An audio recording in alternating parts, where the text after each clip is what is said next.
In the next 48 hours, a judge is expected to release images of thousands of ballots cast in Fulton County during the November election.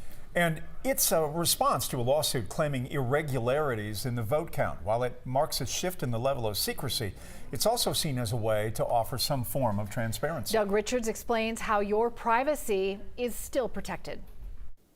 Ballot secrecy is enshrined in the Georgia Constitution. But now there's actually a decent chance that I can see your ballot. And activists say that's actually a good thing.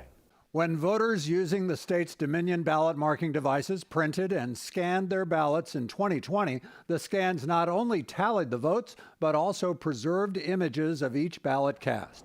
That means that Georgia counties have hard drives full of the images of some 5 million ballots statewide.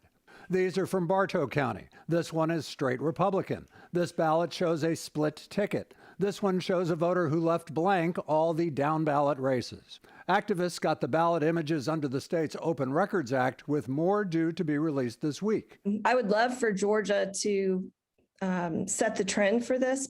Can you have both transparency and ballot secrecy?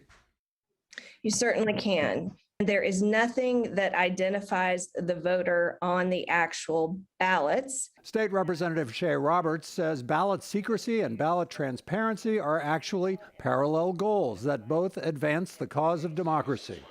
Roberts sponsored a bill this year that would have put all ballot images in Georgia online, making them accessible to anybody who wanted to see them. This bill, having received the requisite constitutional majority, is therefore passed. SB 202, the election bill passed by Republicans in March, has language in it that could open that door a bit.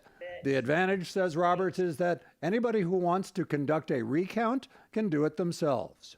Just think about the confidence that the public could have if they could just count those images themselves. Roberts' bill, which stalled last spring, would require counties to upload images of every ballot cast and post them online 2 days before the county certifies the election.